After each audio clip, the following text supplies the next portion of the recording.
Well, been a lot of requests for my opinion on last night's prospects game. So last night, the Vancouver Canucks prospects played the Winnipeg Jets prospects. Now, the Jets goaltenders in said game and the Jets roster in said game not as impressive as the Canucks roster. So here's what I take from just the young star stuff in general.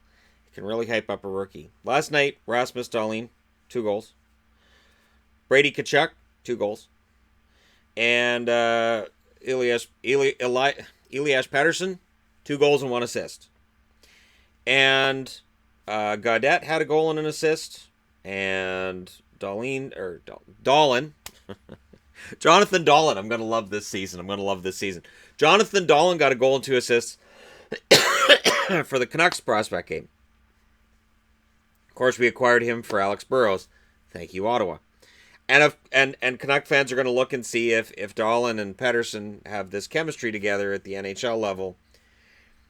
Playing in a prospects game and in a prospects tournament is completely different than the regular season grind. You're going to be playing against a completely different type of player. What concerns me, Pettersson's got all the talent in the world. I have no concern about that. But he's still listed as 161 pounds. And when asked about it, his answer was, "My game's a skill game. Big muscles don't matter."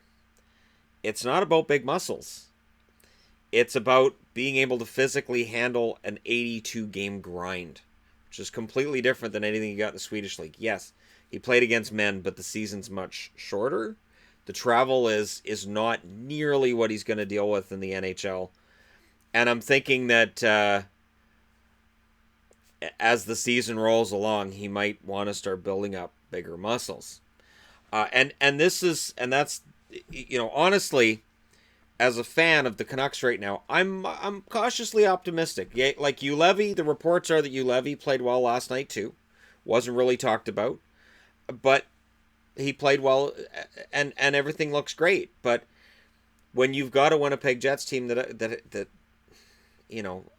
they there are some half decent players, but when I see the name of the goaltender that was in net for Winnipeg, and I'm like, I don't know who that is. That's and they got 6 goals. What was it, 4 goals or 6 goals in 8 minutes? Or like, it's hard not to feel optimistic. And Palmu, again, looks fantastic in a prospects game, but Palmu makes me nervous because of his size. So, I saw him at the game on July 5th in Vancouver, and he looked great. Petrus Palmu looked fantastic. But until I see him in preseason games against NHL-sized players, my opinion on him is reserved. It's going to be interesting though, because let's just say that what we saw last night and could see again on Sunday when Vancouver and Winnipeg play again in a tournament that now only features 2 teams instead of 4. Let's just say that Palmu, Dahlin, Pettersson, and Ulevy are all set to go.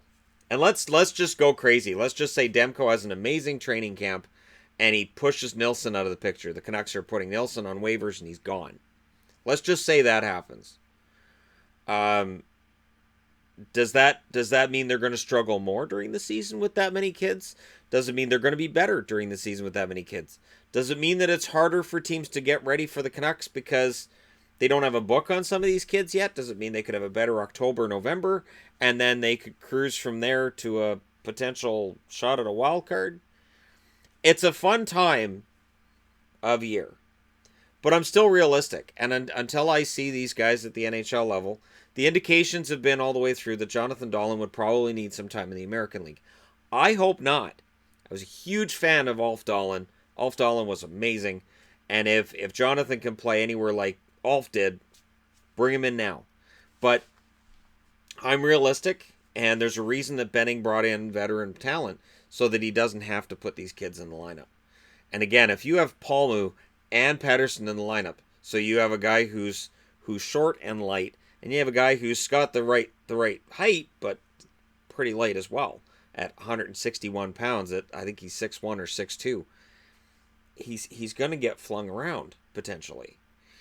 I know the big knock on the Canucks the whole way through the Sedin era was that they were soft, even though they weren't really.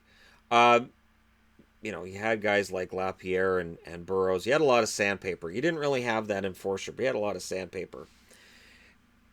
I do worry that if all of these kids get in the lineup and they push veterans out, that you have a young, skilled lineup that's just waiting to get teed off on by one of the big West Coast teams. And I'm looking at the Kings here. I would hate to see something like that occur, but it is something that I get concerned with because it is hard not to get excited about the prospects right now. But again, they outshot the Jets 40-23, but I'm cautious. I'm cautious in my optimism. I only want to see guys join the roster when they're ready, when they're capable of handling it. So that's my honest opinion on it. And that's why I'm willing to say, oh yeah, no, the Canucks will probably be at the bottom of the league again this year. Because I want this to wait. I look at what Toronto did when they held Nylander out of the lineup and they held Marner out of the lineup when they knew both of them were ready to play because they knew the season was going to be a disaster. So you hold them off, and then next year you bring them in. Now, of course, Toronto in between ended up with that Austin Matthews kid, which was pretty good for them. And I'm not saying that the Canucks necessarily get Jack Hughes, but they'll have Quinn Hughes next fall. And then we'll have something to talk about because they'll probably have another top 10 prospect coming in. And we will definitely have something to talk about at that point. I'm not excited as a Canucks fan for this year. I am excited for next year. So let me know your thoughts on that in the comment section below. Don't forget to hit like and subscribe if you're browsing your way through. And I'm trying to catch what I can, but a lot of these young star games, they're not on TV, and I'm not going to be digging around online to find them because the prospect games kind of get forgotten as soon as the preseason starts. The preseason gives you a much better indicator of which one of these guys is actually going to make it than does the young star tournaments. As fun as they are, and they're fun to watch. The young stars game in Vancouver was tremendous fun to watch, but again, the number of guys that I saw that night that will actually make it this fall, Paul Moon might get a shot. He might very well get a shot. But then the question becomes, if he's not going to play top 6, you don't really want him in the bottom 6, they're better off putting him in the American League and let him play down there. And then when an injury happens to a guy like Berchi, then bring him in. But let me know your thoughts, as always, in the comment section below. Don't forget to hit like and subscribe if you're browsing your way through. You just happened upon this video. Thank you guys so much for watching. I'll talk to you again soon.